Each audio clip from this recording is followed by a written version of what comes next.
12টি প্রশ্নের আজকের অতিথি Syed Ismat Toha, commercial voice artist, narrator, reciter, presenter, drama artist and YouTuber.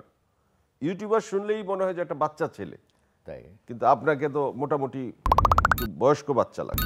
বয়স্ক বাচ্চা, হ্যাঁ। ইউটিউবটা আমি কিন্তু আগে আমি ওর উপর কোনো আমার নেশা ছিল না বা চেষ্টা কখনো করিনি। আমি এমনি গোড়াগুড়ি থেকে একটু প্রচার বিমুখ।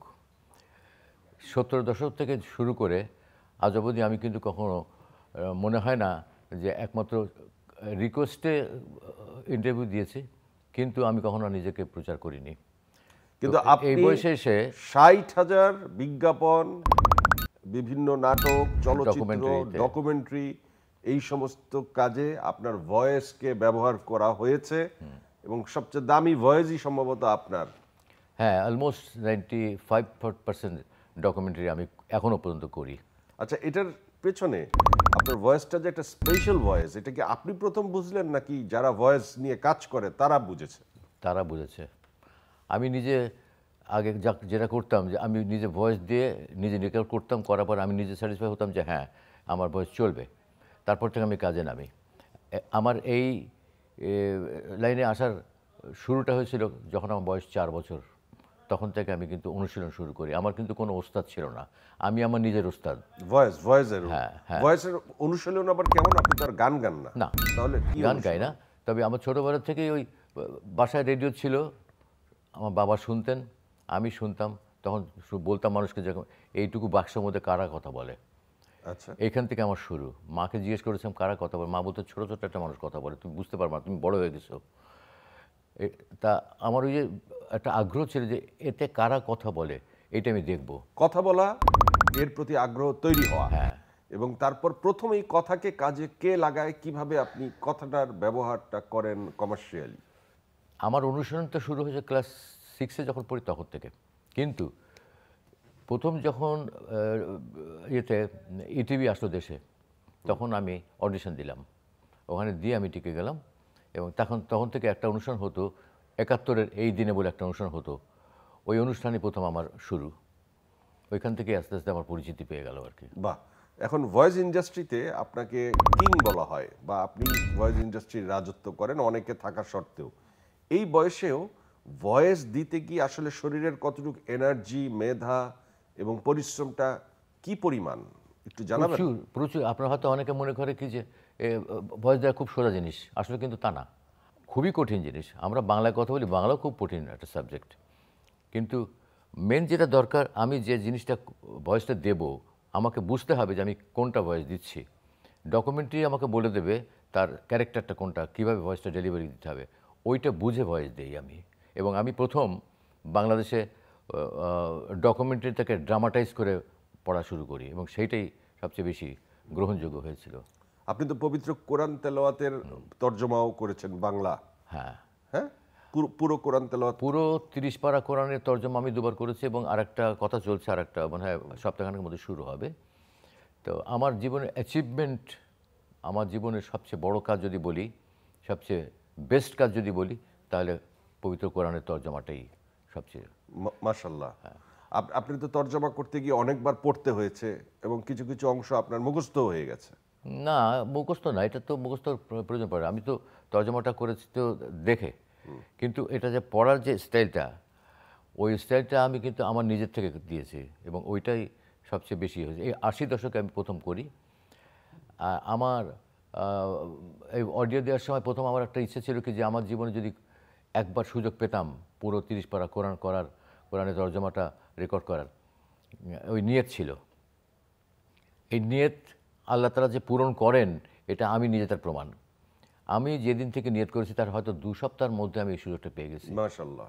হ্যাঁ, তারপর প্রথম আমি এটা 86-এ কি 85-এ প্রথম আমি রেকর্ডিং করেছি পুরো কোরআন শরীফ। তারপরে আবারও 70 দশকের শেষের দিকে গিয়ে, না 80 দশকের শেষের দিকে গিয়ে আরেকটা করেছি আমি এরকমভাবে। তো ভাই, একটা হচ্ছে যে আপনি একটা দেখে পড়া, আর একটা হচ্ছে যে আপনি পর্দায় কেউ ঠোঁট মেলাচ্ছে, সেই জায়গায় আপনি ডাবিং করছেন।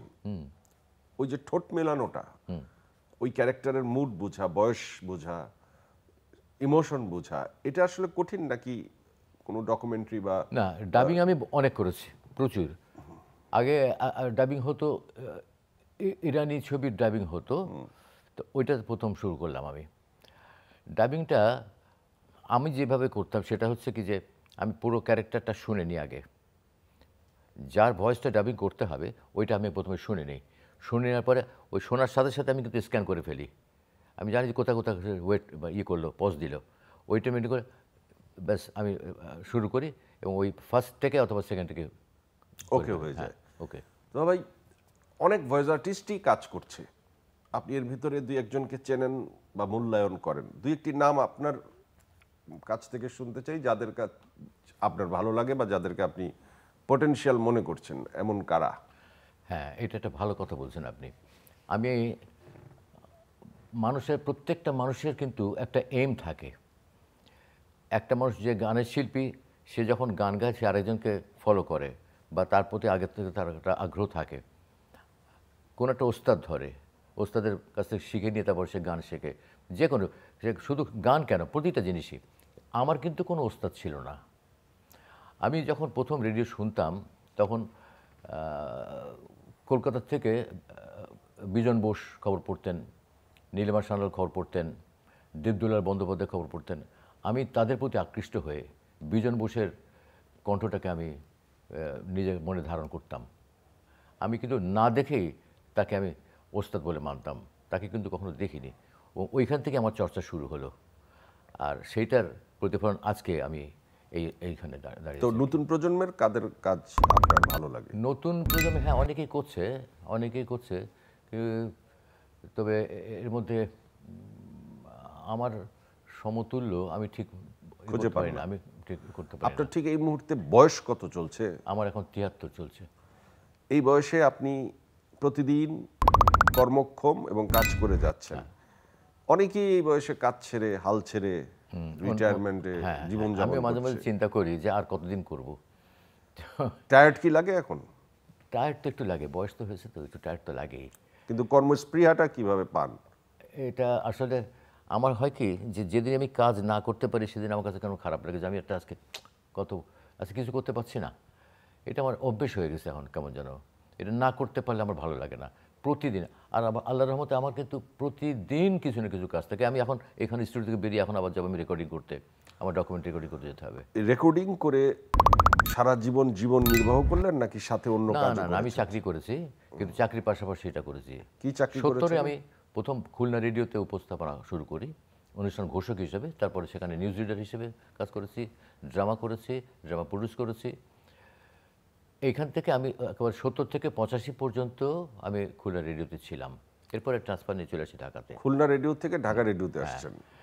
তখন খুলনা থেকে ঢাকা আসার পরে প্রথম ঢাকায় এসে ঢাকার সবচেয়ে নামকরা যে ম্যাগাজিন অনুষ্ঠান হচ্ছে উত্তরণ রেডিও ম্যাগাজিন, ওইটার মুখ্য উপস্থাপক হিসাবে আমি প্রথমে কাজ শুরু করি।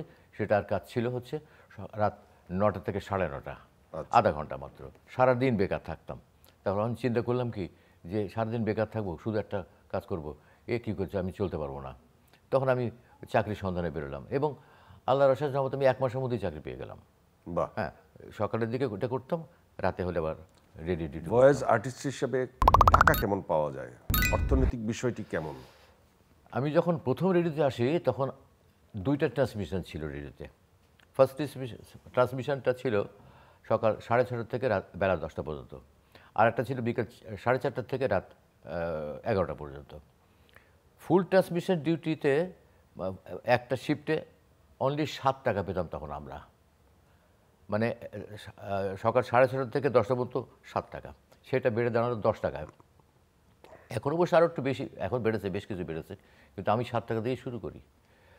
আর এখন আমি পার পেজ হিসাব করে সর্বনিম্ন যেটা নেই সেটা হচ্ছে পার পেজ আমি 3,000 টাকা করে নিই। আপনি প্রতিদিন কয়টা পেজ পড়তে পারেন? এই যে কোরআনের কথা বললাম, কোরআনের তর্জমা করেছি আমি 28 দিনে পুরো 30 পারা নামিয়ে দিয়েছি। 28 দিনে, এটা 28 দিনে 28 30 দিনে, পারা। হ্যাঁ। বাহ। তো এখন আপনি এই আমি এখনও কাজটিতে ধরেন 25-30 পৃষ্ঠা দেবেন, আমি স্ক্রিপ্ট দেখব না। আমি স্ক্রিপ্টের প্রথম একটা প্যারা দেখব, দেখে আমি ওর থিমটা বুঝে নেব, তারপর আমি ভয়েস দেওয়া শুরু করব। আমি কিন্তু কখনো স্ক্রিপ্ট দেখি না আগে, এটা আমার কিন্তু অভ্যেস।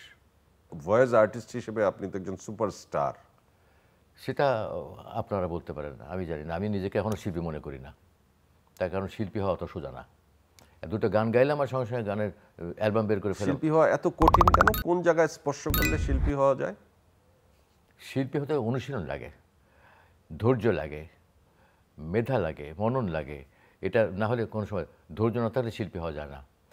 আর আপনি যদি মনে করেন যে আমি সব কিছু জানি, নো, আমি সব কিছু জানি না, আমি এখনও শিখি। কিন্তু আপনি চ্যানেল আইয়ের দর্শকের উদ্দেশ্যে আপনার নিজস্ব কিছু দর্শনের কথা বলেন, যে দর্শনটা আমরা চিরকাল মনে রাখব।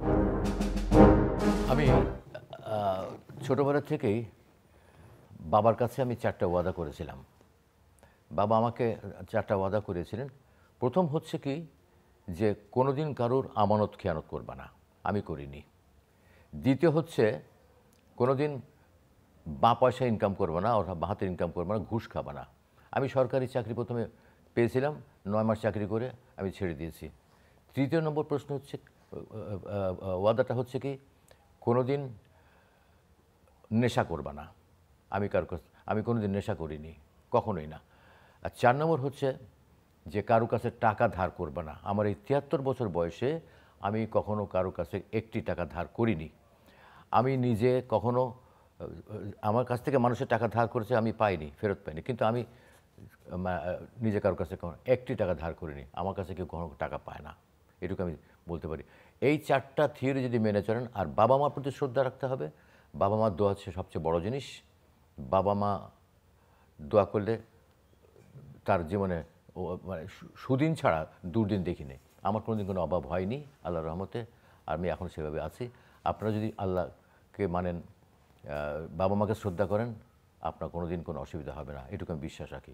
দেশকে ভালোবাসবেন, দেশবাসীকে ভালোবাসবেন।